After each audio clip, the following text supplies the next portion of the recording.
السلام عليكم البنات، مرحبا بكم معايا في فيديو جديد ان شاء الله. اليوم غادي نقدموا واحد المحنشه بالعجينه نتاع المسمن في عوض الورقه، بحشوه اقتصاديه وكتجي لذيذه.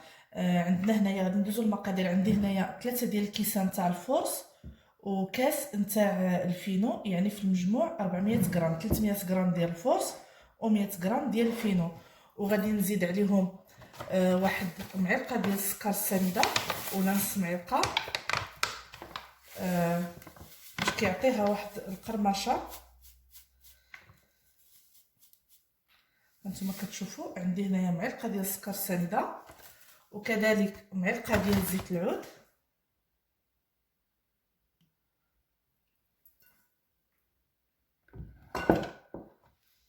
وقليل من الملح، يعني الملح على حساب الذوق كل واحد. صافي. وعندي الماء دافي باش غادي نعجنها. الماء ما خصوش يكون بارد من الروبيني وما خصوش يكون سخون، يعني الماء دافي. غادي ندوز باش نعجن هاد العجينه هذه وندلكها، وباش نتلاقاو باش نشوفوا الطريقه نتاع الحشوه نتاعها. كيف ما قلت لكم اللي راها اقتصاديه وموجوده في كل بيت. غادي ندوز نعجن هذه، يعني ما غاديش نحتاج فيها بزاف ديال التماره ولا العجينه، دغيا تتوجد. غادي نخلطوها بحال هكا. ضروري ما خصهاش تكون قاصحه وما خصهاش تكون جاريه بزاف، المهم كي العجينه ديال المسمن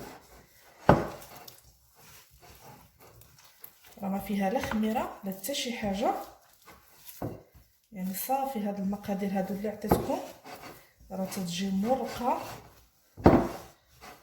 ولا جربتوها كونوا اكيدين بان ما غاديش تستغناو عليها. غادي تكون معتاده عندكم. صافي بحال هكا. هانتوما كيف كتشوفوا، يعني انا راني غير جمعتها، ما دلكتها ما حتى حاجه، هي غادي تدلك راسها.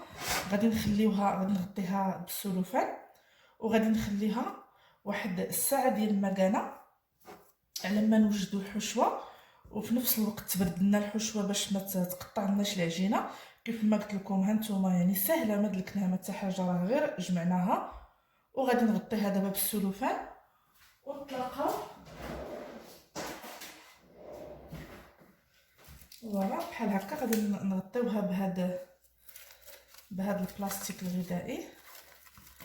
صافي بحال هكا. ونخليوها كما قلت لكم ترتاح.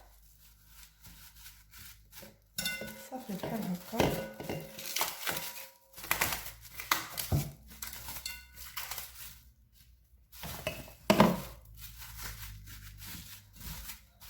صافي بحال هكا. وغادي نخليها ترتاح باش تطلق لينا. وغادي ندوزو دابا باش نقدموا هذه المقادير نتاع الحشو نتاعنا. كيف ما قلت لكم، بعد ما عجنا العجينه وخليناها تخمر، دابا غادي ندوز هنايا فوق النار. غادي نوضع واحد الكاسرونه بحال هكا. غادي نضيف عليها شويه نتاع زيت الزيتون. تقدوا تخلطوهم. انا غادي نضيف هنايا غير زيت الزيتون، وغادي نضيف عليها عندي هنايا البصله. كيف ما كتشوفوا عندي هنايا البصله واحد جوج حتى ل3 ديال البصلات مقطعه رقيقه بحال هكا. وكذلك عندي واحد الفلفله حمراء حتى هي مقطعه.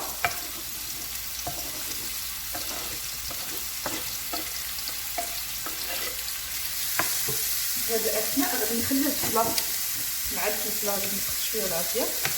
غادي نخلي الفلفله والبصله تيهبطوا لنا شويه، نزلنا ديك البصله ما تبقى لناش هكا قاصحه.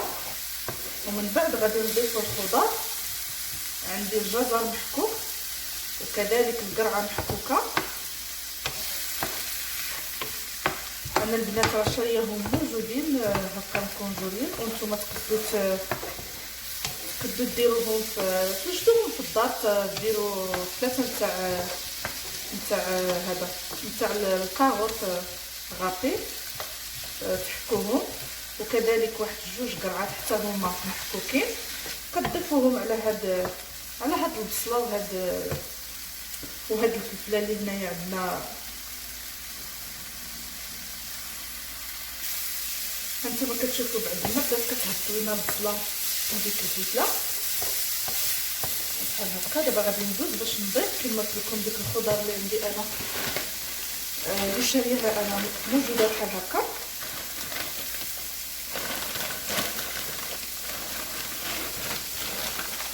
غادي ندوز باش نضيفها على هاد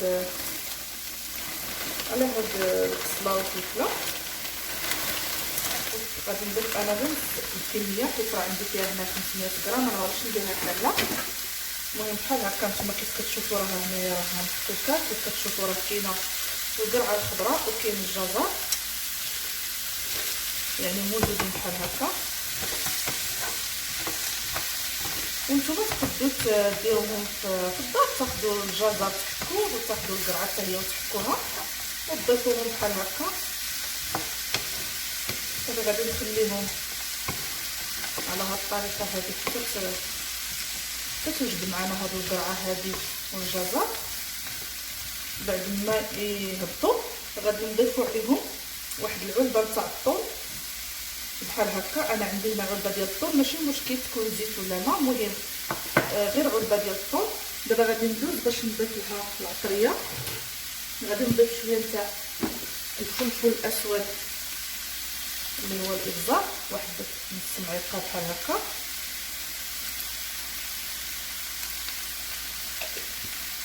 وكذلك غادي نضيف واحد نص معلقه نتاع التحميره بابريكا بحال هكا صافي. وغادي نضيف واحد شويه نتاع الكمون، يعني ماشي بزاف، غير واحد راس معلقه، ما نكثروش حيت هانتوما بحال هكا. غير راس معلقه نتاع الكمون كيعطيها واحد اللذه زوينه. ولا بغينا حتى قويناه راه هو مجهد كيكمل المذاق نتاع الخضر نتاعنا هذا صافي. هادشي اللي كاين بالنسبه للعطريه. غادي نخليها حتى تهبط كما قلت لكم. وكذلك غادي نسيت ما قلت لكمش البنات الملح حتى هو غادي نضيفو شويه نتاع الملح على حسب الذوق نتاع كل واحد. كما كتشوفوا راه بدات كتهبط حيت هي تتهبط.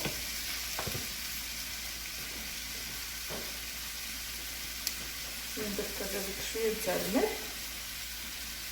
المهم ما نكثروش حيت راه الطون كيكون مالح.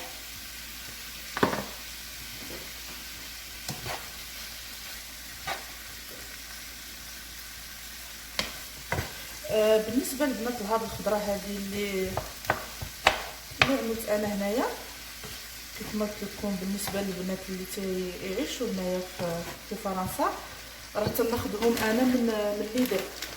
تناخذ هاد الخنيشه هذه تناخذها من ليدر. هانتوما كتشوفوا راه دايره بحال هكا. فوالا اللي بغات تاخذهم موجودين بحال هكا. صافي غادي نعاين على هاد الخضره هذه تتهبط. نحاول نزيد شويه في النار.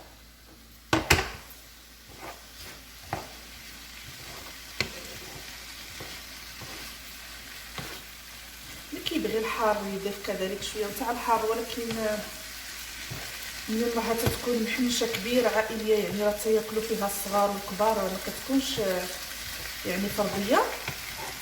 داكشي باش كنتجنبوا ما كنديروش الحار على حساب الوليدات الصغار.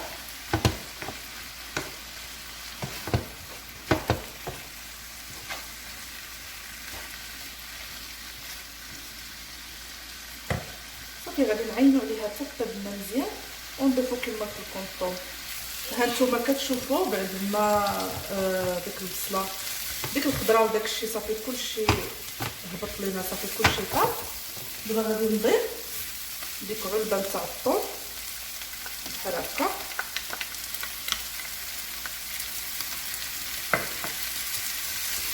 غادي نحاول انني نخلطها مع هاد الخضر هذه كلها،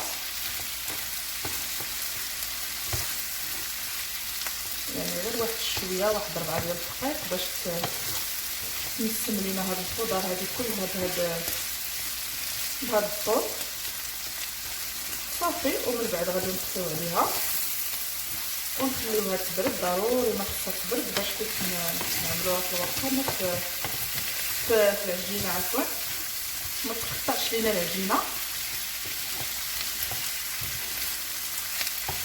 صافي هانتوما كيف ما كتشوفوا راه تخلطات هي مع الخضر صافي. في هاد الاثناء غادي ندوز نخليها تبرد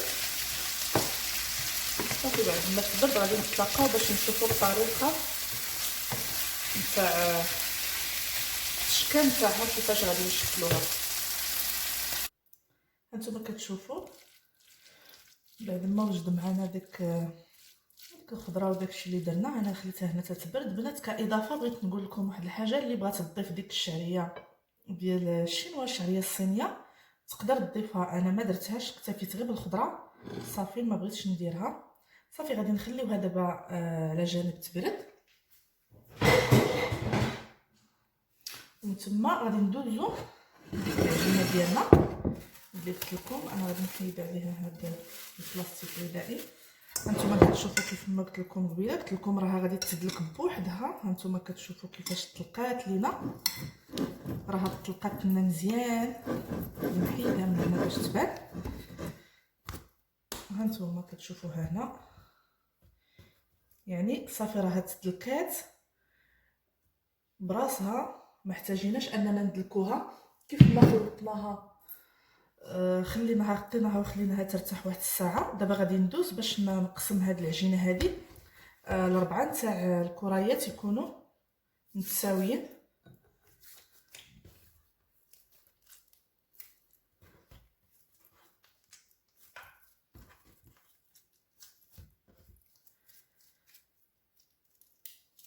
كما كتشوفوها راه هذا دوك الفقاعات، يعني راها مدلوكه غير داك البلاستيك باش غطيناها صافي طلقات. كما قلت لكم غادي نحاول انني نقادهم 4 نتاع الكريات مقادين.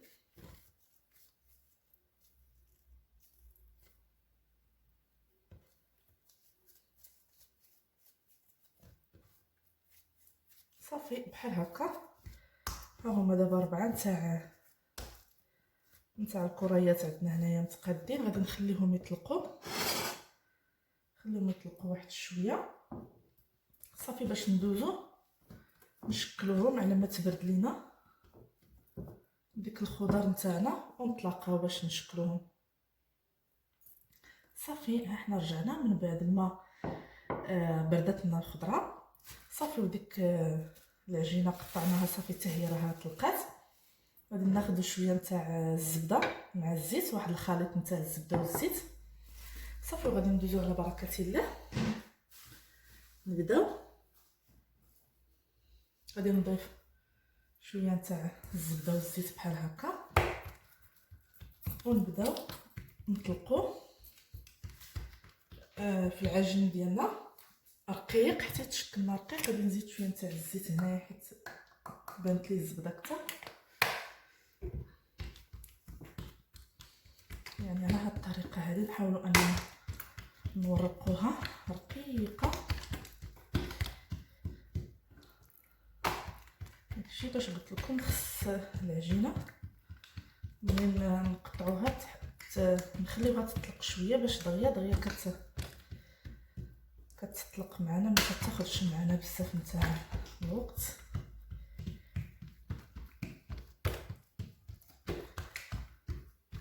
دائما كنركزوا على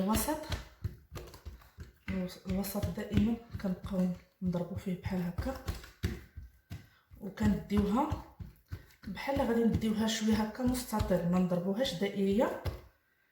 يعني فاش نكونوا كنضربوها دائما كنمشيو بحال هكا على الطول، يعني باش حيت نعمروها تشكل لينا بسهوله. فوالا بحال هكا. قلت لكم نركزوا دائما على الوسط.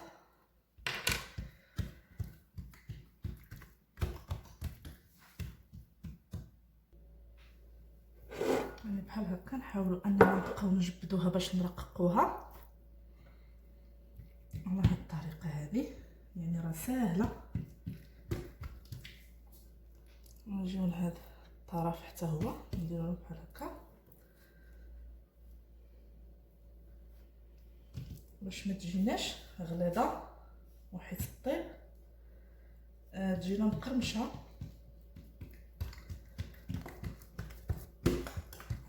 نحاول انني الوسط دائما كما قلت لكم نسرحو. صافي بحال هكا. دابا غادي ندوز باش نضيف ديك الحشوه نتاعنا بعد ما بردات.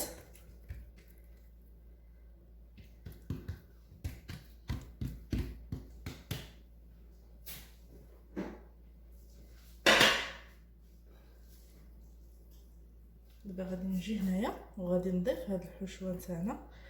انا الحشوه راني قسمتها على 4 ديال هذا باش تجيني مقاده، حيت نكون كنعمر، يعني ماشي نبقى نعمر وننسى بان راه باقا ليا الاخرى وهذه حتى للتالي وحده تجيني عامره وحده تجيني لا. يعني راني قسمتها من الاول.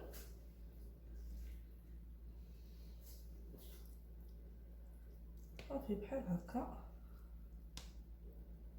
كما قلت لكم اللي بغات تضيف داك الشعريه الصينيه تضيفها، انا ما بغيتش نديرها.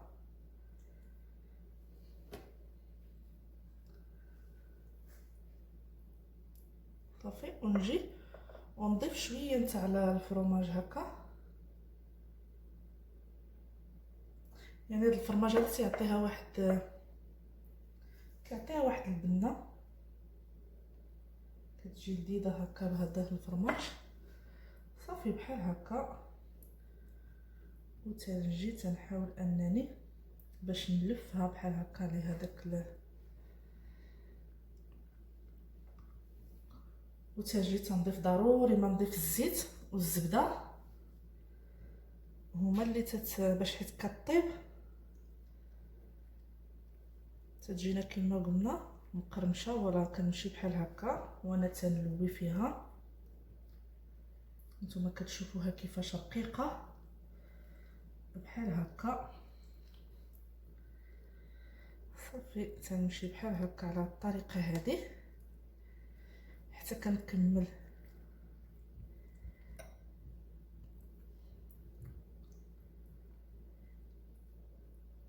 نتوما كيف كتشوفوا. عاوتاني غادي نضيف الزبده والزيت بحال هكا، قليل ديال الزبده والزيت ونلف.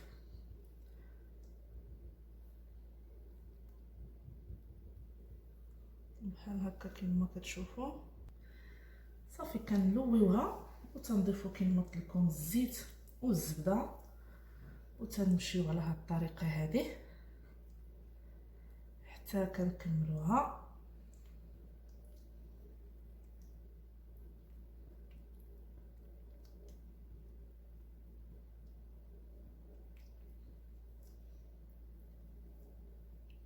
نضيف دابا عاوتاني الزبده والزيت ونلوي. صافي كنمشي على هاد الطريقه هذه حتى الاخر.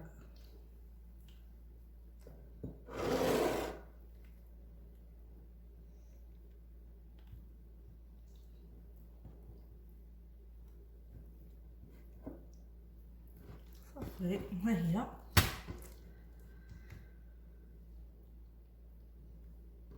دابا غادي ندوز نتركها هنايا على جانب تطلق وندوز ندير وحده اخرى.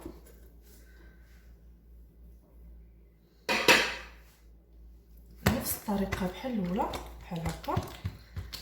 غادي نورقوها رقيقه ونضيفو الخضر نتاعنا وشويه نتاع الفرماج ونلويو ونخلي واحده اخرى حتى نكملوهم بربعه بيهم.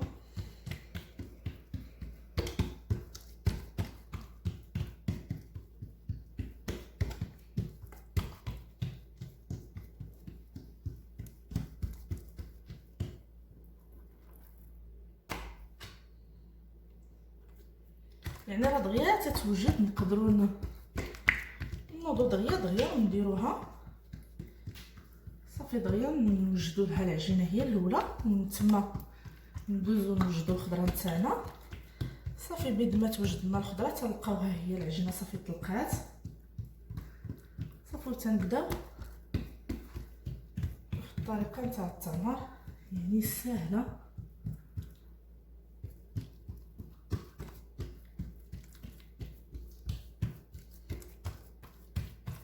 شوفوا كيفاش رقيقه، ودرت كاع دوك الفقاعات هما كتشوفوهم.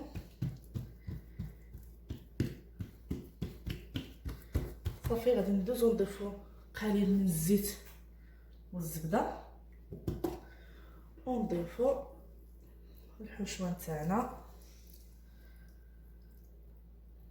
على هاد الطريقه هذه.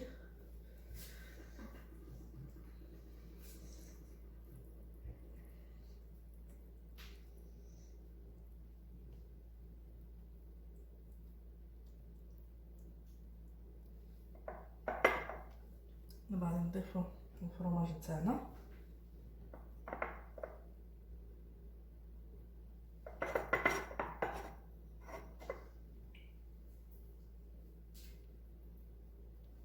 صافي. وغادي ندوزو باش نلفوها بحال هكا. تنحاولوا اننا ملي كنكونوا كنلفوها نزيروها شي شويه بحال هكا، بحال كندخلوا نتوما هكا صبعنا وتنزيروا شويه باش ما تجيناش مرخوفه. نتوما بحال هكا الزيت والزبده، ونطويو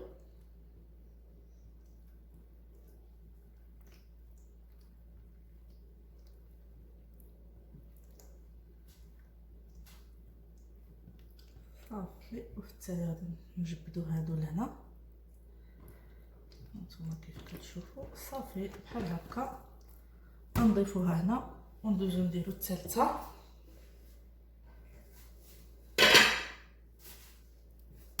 صافي غادي نمشيو على هاد الطريقه هذه كيف ما شفتوا لي سهله، ماشي شي حاجه صعيبه، حتى نكملوهم بربعه ونتلاقاو ان شاء الله.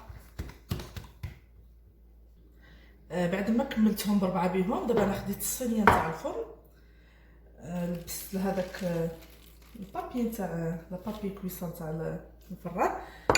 دابا غادي ندوز، غادي ناخذ الاولى، هذيك الاولى اللي خدمنا. غادي نجي بحال هكا وغادي نجي نبقى نشكلها على هاد الطريقه هذه. نحاولوا ان ديك الثنيه تكون لتحت، اللي كتبقى لنا ديال سميتو تبقى لنا لتحت. وغادي نجي غادي نحاول انني نحلها من هنا بحال هكا حتى كنبين ديك الحشوه. وغادي نجي ناخذ الثانيه بحال هكا، غادي ندخل ديك هذه، ندخل تقريبا فيها بحال هكا لداخل باش ما تحليناش، ونعاود نرد عليها بحال هكا صافي. ونجي وندور على هاد الطريقه هذه كما قلت لكم. ديك سميتو تكون من التحت، ديك الطويه ديال سميتو ديال العجينه تكون من التحت، ما تكونلاش من الفوق. ندير نفس الشيء، نجي لهنايا ونحل بحال هكا حتى تيبان لنا العجين، تيبان لنا عفوا ديك الحشوه نتاعنا بحال هكا. فوالا. ونجيب الاخرى نحاول انني ندخلها هكا في الداخل نتاعها على هاد الطريقه هذه صافي، ونلويها.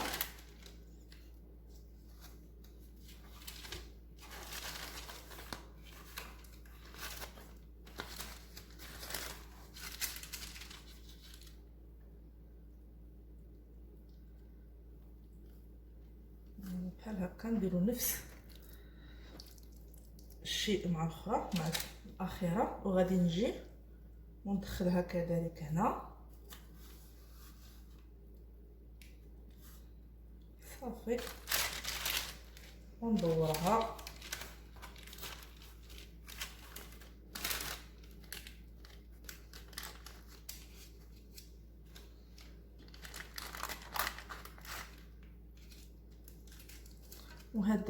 هذا التحتاني غادي نهز شويه ديك هذه العجينه ديالنا، ونحاول انني ندخلها من التحت ونحطها باش ما تحلش في الطياب. وغادي نبرك شي شويه بحال هكا،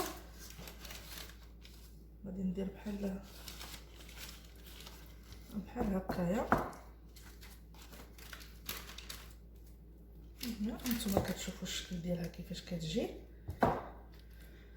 صافي غادي ندوز باش ندهنها. دابا بعد ما صافي كملتها خديت واحد الصفر نتاع البيضه ها هي، وغادي نضيف لها واحد نصف ملعقه ديال التحميره بابريكا. ولا انا مهم بغيت ندير لكم شي حاجه اللي سهله، يعني اللي موجوده في كل بيت بلا ما نحتاجوا اننا نمشيو نقلبوا عليها ولا نشريوها. ولا اللي بغى بلاصه هذه التحميره يضيف هذه الصوص الصوجا، يعني مع الاخر مع البيض يضيف واحد المعلقه نتاع لاصوص صوجا. ولا ما كايناش غادي نقضيو غير بالتحميره حتى هي تعطيها واحد اللون زوين. كيف ما غادي تشوفوا من بعد فاش غادي طيب غادي تشوفوها كيفاش غادي تجي. وصافي بحال هكا نتوما كتشوفوا كيفاش كترجع. دابا غادي ندوزو باش ندهنوها، ندهنوا لها الوجه نتاعها كامل بحال هكا. وراه الفران درناه كيسخن. بعد ما يسخن الفران راني انا شاعله من جوج جهات. بعد ما يسخن ليا الفران غادي ندخلها طيب، وغادي نديرها في بالنسبه للحراره غادي نديرها في 180 درجه. خصها طيب لنا غير بالمهل، ما نجهدوش عليها باش ماشي طيب من الداخل وتبقى لنا خضره. هذه العجينه ماشي طيب لنا من الفوق ومن الداخل تبقى لنا خضره، يعني كي خصها تاخذ حقها في الطياب باش كتطيب الورقه من الداخل ومن برا وتتكون كتجينا مقرمشه. المهم انا غادي نكمل لها الدهين ديالها وصافي. ها حنا دهناها صافي كملنا. نتوما كتشوفوا الوجه ديالها كيفاش كيكون. دابا في هذه الاثناء غادي ندخلها للفران، ومن بعد ما طيب ان شاء الله غادي نخرجها ونوريكم كيفاش كتجي. ها هي بعد ما طابت وخرجناها من الفران كتشوفوا الشكل ديالها كيفاش كتجي. كيما قلت لكم راه تتجي الا كتسمعوا راه تتجي مقرمشه بحال درناها بالورقه، يعني تتجي زوينه. ونتمنى تجربوها وتعجبكم. غادي ندوز هنا نقطع واحد المورسو باش تشوفوها من الداخل. يعني كتسمعوا ديك التقرمشه ديالها تتجي لذيذه. نقدو نديروها بحال هكا العشاء ولا. ها هي كيفاش كتجي، يعني تتجي لذيذه. راه غادي تجربوها غادي تعجبكم نتوما. راه تتجي لذيذه بزاف ما نقولكمش. بالنسبه للعجينه ديالها راها مقرمشه. مهم نتمنى تعجبكم